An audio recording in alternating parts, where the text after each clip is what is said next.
नमस्कार मंडळी, रामकृष्ण हरी. तर कलियुगातील एकमेव व्यक्ती ज्याला प्रभू श्रीरामांनी 2 वेळा दर्शन दिले होते. तर आता मागच्या व्हिडिओमध्ये सांगितल्याप्रमाणे गोस्वामी तुलसीदास आणि हनुमंतराय यांची भेट झाली होती. तर त्यांची भेट झाल्यानंतर गोस्वामी तुलसीदास यांनी हनुमंताला विनंती केली की मला प्रभू श्रीरामांचे दर्शन घ्यायचं आहे. तर हनुमंताने सांगितले की तुम्हाला यासाठी चित्रकूट येथे जायला लागेल.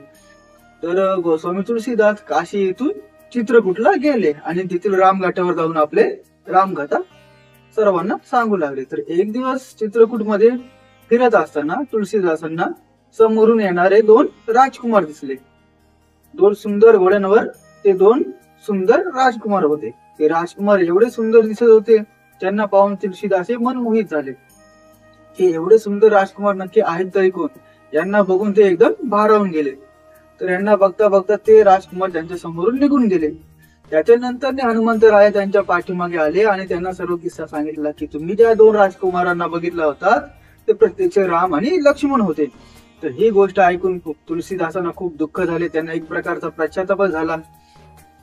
तर हनुमंतरायाने त्यांना थोडासा दिलासा दिला आणि सांगितले की तुम्हाला उद्या सकाळी पुन्हा प्रभू श्रीरामांचे दर्शन होईल. तर दुसऱ्या दिवशी बुधवार हा वार होता. संवंत मौनी अमावास्याचा दिवस होता. तर त्या दिवशी श्रीराम हे बाल रूपामध्ये अवतरित झाले आणि तुलसीदास यांच्या समोर गेले. आता तुलसीदास यांच्या समोर गेले तेव्हा प्रभू श्रीरामाने तुलसीदासांकडून चंदन मागितले. चंदन मागितले आणि ते चंदन तुलसीदासांच्या कपाळावर लावू लागले.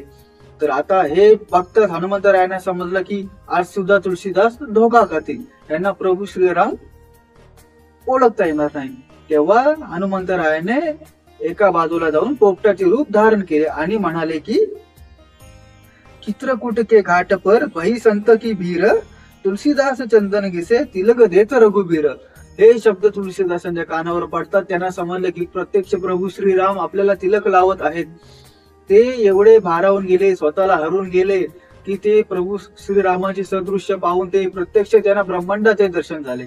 तर हे होते की कलियुगातील प्रभू श्रीरामांनी दर्शन दिले होते तुलसीदासांना.